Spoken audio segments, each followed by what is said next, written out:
हर रात 12 बजे एक कॉल आती थी और कॉल पर बोलने वाला मैं ही था। मेरा नाम आरव है। अगर मैं तुम्हें अपनी कहानी बताऊं तो शायद तुम यकीन नहीं करोगे, क्योंकि यह कहानी किसी भूत की नहीं बल्कि मेरी अपनी आवाज की है।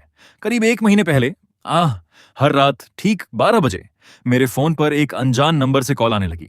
पहली रात मैंने सोचा किसी का गलत नंबर होगा, मैंने कॉल काट दी। दूसरी रात फिर ठीक 12 बजे वही कॉल आई। इस बार भी मैंने नहीं उठाई, लेकिन अब मुझे हैरानी होने लगी थी। आखिर हर रात बिल्कुल एक ही समय पर कॉल कैसे आ सकती है? फिर यह सिलसिला चलता रहा। तीसरी रात, चौथी रात, पांचवीं रात, हर रात वही कॉल। आखिर सातवीं रात मैंने तय किया, आज चाहे जो हो जाए मैं कॉल उठाकर रहूंगा। घड़ी में 11:59 हुए। मेरा दिल तेजी से धड़क रहा था। जैसे ही घड़ी में 12 बजे फोन बज उठा, स्क्रीन पर फिर वही लिखा था, अननोन नंबर। मैंने गहरी सांस ली और कॉल उठा ली। हेलो। कुछ सेकंड तक बिल्कुल खामोशी रही। फिर उधर से आवाज आई, आखिरकार तुमने कॉल उठा ही ली। मेरा शरीर जैसे जम गया। वह आवाज बिल्कुल मेरी अपनी आवाज थी। मैंने घबरा कर कहा, कौन हो तुम? उधर से जवाब आया, अगर मैं सच बता दूं तो तुम फोन काट दोगे। मैंने गुस्से में कहा, पहले यह बताओ कि मेरी आवाज में क्यों बोल रहे हो? उधर से हल्की हंसी सुनाई दी। फिर उसने कहा, क्योंकि यह आवाज मेरी नहीं, हम दोनों की है। मेरे हाथ कांपने लगे। मैंने कहा, सीधे सीधे बताओ। उसने धीरे से कहा, मैं 10 साल बाद वाला आरव हूं। मैं जोर से हंसा। बहुत अच्छा मजाक है। वो बोला, तुम अभी हंस रहे हो, लेकिन तुम्हारी मेज की तीसरी दराज में एक पुराना सिक्का रखा है जिसे तुम अपने दादाजी की आखिरी निशानी मानते हो। मेरी सांस रुक गई। यह बात मैंने आज तक किसी को नहीं बताई थी। मैं दौड़कर मेज के पास गया, तीसरी दराज खोली, सिक्का वहीं रखा था।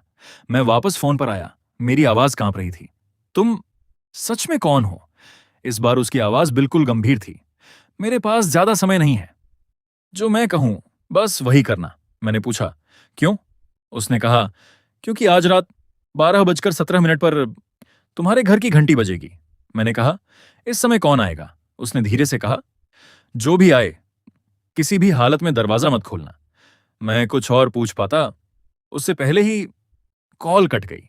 मैंने घड़ी देखी, 12:08 हो चुके थे। अब मेरे पास सिर्फ 9 मिनट थे। मेरे मन में एक ही सवाल घूम रहा था, क्या सच में 12:17 पर कोई मेरे दरवाजे की घंटी बजाने वाला था? या कोई मेरे साथ बहुत बड़ा खेल खेल रहा था? क्या सच में 12:17? मैंने फोन अपनी जेब में रखा और घड़ी की तरफ देखने लगा। 12:12, 12:13। मेरे दिल की धड़कन हर सेकंड तेज होती जा रही थी। मैं बार बार खुद से कह रहा था, यह सब झूठ है, कोई मेरे साथ मजाक कर रहा है। फिर भी मैं दरवाजे से कुछ कदम दूर खड़ा हो गया। घड़ी में 12:17 हुए। टन टन, दरवाजे की घंटी बज उठी। मेरे पूरे शरीर में सिहरन दौड़ गई, बिल्कुल उसी समय जैसा फोन पर बताया गया था। मैं धीरे धीरे दरवाजे के पास गया। दरवाजे में लगे छोटे से शीशे से बाहर देखा, लेकिन बाहर कोई नहीं था। मैंने सोचा शायद कोई शरारत करके भाग गया होगा। तभी फोन फिर बज उठा, वही अननोन नंबर। मैंने तुरंत कॉल उठाई। उधर से वही आवाज आई, दरवाजा मत खोलना। मैंने कहा, बाहर तो कोई नहीं है। आवाज बोली, क्योंकि वह सामने नहीं, दाएं तरफ दीवार से चिपक कर खड़ा है। मेरे हाथ कांपने लगे। मैंने धीरे से शीशे का कोण बदला और सचमुच एक आदमी दीवार से बिल्कुल सटकर खड़ा था। उसका चेहरा दिखाई नहीं दे रहा था। मैं डर कर पीछे हट गया। मैंने धीरे से पूछा, तुम्हें यह सब कैसे पता?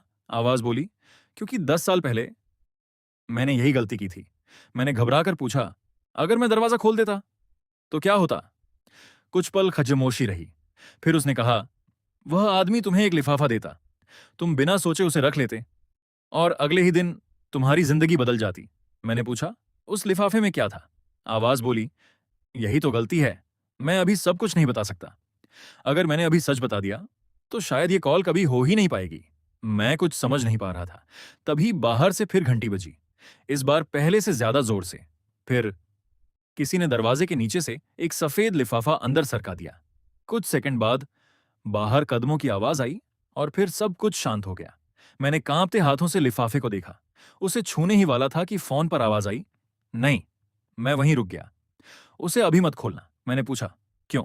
आवाज बोली, क्योंकि जिस पल तुम उसे खोलोगे उसी पल खेल शुरू हो जाएगा। मैंने पहली बार महसूस किया यह सिर्फ एक रहस्यमयी कॉल नहीं थी, कोई बहुत बड़ा राज था जिससे मेरा भविष्य जुड़ा हुआ था। मैंने गहरी सांस ली और पूछा, अगर तुम सच में भविष्य वाले मैं हो तो एक बात बताओ, क्या मैं 10 साल बाद जिंदा हूं? फोन पर अचानक पूरी खामोशी छा गई। 1, 2, 3 सेकंड। फिर बहुत धीमी आवाज आई, यही सवाल? मैं चाहता हूं कि तुम कभी पूछो ही मत। और उसी पल कॉल कट गई। मैंने फोन की स्क्रीन देखी। कॉल का कोई रिकॉर्ड नहीं था। ऐसा लग रहा था जैसे वे कॉल कभी आई ही नहीं थी। लेकिन मेरे पैरों के पास वह सफेद लिफाफा अब भी रखा था। अगर आपको क्राफ्ट वीडियो पसंद है और